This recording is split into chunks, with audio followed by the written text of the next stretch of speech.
Okay, നമുക്ക് ചെന്നൈയിൽ നിന്നും നമുക്കൊപ്പം ചേർന്ന മനീഷ് മൂർത്തിയാണ്. കർണാടകത്തിലെ ബെല്ലാരിയിലും പരിശോധന പുരോഗമിക്കുന്നുവെന്നാണ് വിവരം.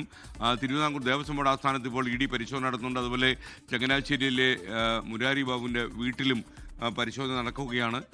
ഇപ്പോൾ ഷെഫീദ് റാവുത്തർ തിരുവനന്തപുരത്ത് ചെയ്യുന്നു. പേട്ടയിലെ എൻ വാസുവിൻ്റെ വീട്ടിലും ഇപ്പോൾ ഇ ഡിയുടെ പരിശോധന പുരോഗമിക്കുന്നതാണ് നമുക്ക് ലഭിക്കുന്ന വിവരം.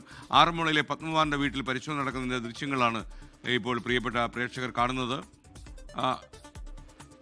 ഇപ്പോൾ ക്ഷമിക്കണം, ഇത് കാരേറ്റിലെ ഉണ്ണികൃഷ്ണൻ പോറ്റിയുടെ വീടാണ് ഇപ്പോൾ ദൃശ്യത്തിലുള്ളത്. കിളിമാനൂരിനടുത്തുള്ള കാരേറ്റിലാണ് ഉണ്ണികൃഷ്ണൻ പോറ്റിയുടെ വസതി. ഉണ്ണികൃഷ്ണൻ പോറ്റി ഇപ്പോൾ ജയിലിലാണ് എന്ന് പ്രിയപ്പെട്ട പ്രേക്ഷകർക്കറിയാം. ഇനിയിപ്പോൾ പേട്ടയിൽ നിന്ന് ഷെഫീദ് റാവുത്തർ കൂടി ചേരുകയാണ്. ഷെഫീദ്, പേട്ടയിലുള്ള വസതിയിലെ റെയ്ഡ് പുരോഗമിക്കുന്നുവെന്നാണോ നമുക്ക് ലഭിക്കുന്ന വിവരം?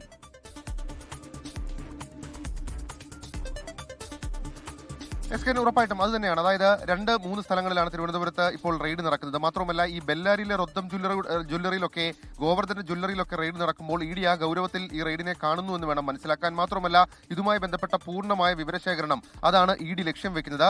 തിരുവനന്തപുരത്ത് നമ്മൾ നേരത്തെ സൂചിപ്പിച്ചതുപോലെ തന്നെ 3 പ്രധാനപ്പെട്ട സ്ഥലങ്ങളിൽ ഇപ്പോൾ റെയ്ഡ് നടക്കുന്നുണ്ട്. ഉണ്ണികൃഷ്ണൻ പോറ്റിയുടെ കിളിമാനൂർ കാരേറ്റിലെ വീട്, അവിടെ ഈ വീട്ടിൽ, അതായത് ഒരു ബന്ധുവിന്റെ വീട്ടിൽ കയറി ചില പരിശോധനകളൊക്കെ നടത്തി. അതിനുശേഷം ഉണ്ണികൃഷ്ണൻ പോറ്റി പണ്ട് അറസ്റ്റിലാകുന്നതിന് മുൻപ് മാധ്യമങ്ങൾക്കൊക്കെ ബൈറ്റ് നൽകിയ ഒരു വീടുണ്ടായിരുന്നു. അയാളുടെ വീട്, അയാളുടെ പേരിലുള്ള അയാൾ താമസിച്ചിരുന്ന വീട്, ആ വീട്ടിൽ പരിശോധനയ്ക്ക് എത്തിയപ്പോൾ ആ വീട് പൂട്ടിക്കിടക്കുകയാണ്. അതുകൊണ്ട് തന്നെ ഇയാളുടെ അമ്മയടക്കമുള്ള ബന്ധുക്കളോട് താക്കോലുമായി വരാൻ, കീയുമായി വരാൻ ഇപ്പോൾ നിർദ്ദേശം നൽകിയിരിക്കുകയാണ് ഇ ഡി. അതിനുശേഷം അവിടെ കാത്തു നിൽക്കുന്നു. അതേസമയം ബന്ധുവിന്റെ വീട്ടിൽ നടത്തിയ പരിശോധനയിൽ നിന്ന് ചില കാര്യങ്ങൾ പിടിച്ചെടുത്തിട്ടുണ്ട് എന്നുള്ള വിവരം പുറത്തേക്ക് വരുന്നുണ്ട്.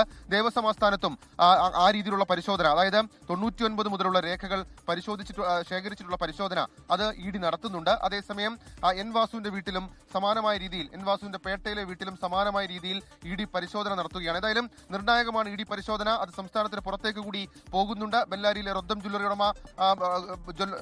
ജ്വല്ലറി, അതേപോലെ തന്നെ ചെന്നൈയിൽ സ്മാർട്ട് ക്രിയേഷൻസിന്റെ സംവിധാനങ്ങൾ, അവിടെയെല്ലാം പരിശോധന നടത്തുകയാണ്. ഹൈദരാബാദിലും പരിശോധന നടക്കുന്നതായി ചില വിവരങ്ങളുണ്ട്. അതായത് ഈ ശബരിമലയിൽ നിന്നുള്ള സ്വർണ്ണപ്പാളികൾ അത് കൊണ്ടുപോയി 30 ദിവസത്തോളം സൂക്ഷിച്ച ഹൈദരാബാദിലും ഇ ഡി സംഘം പരിശോധന നടത്തും എന്നുള്ള വിവരം ഇപ്പോൾ പുറത്തേക്ക് വരുന്നുണ്ട്. SKN.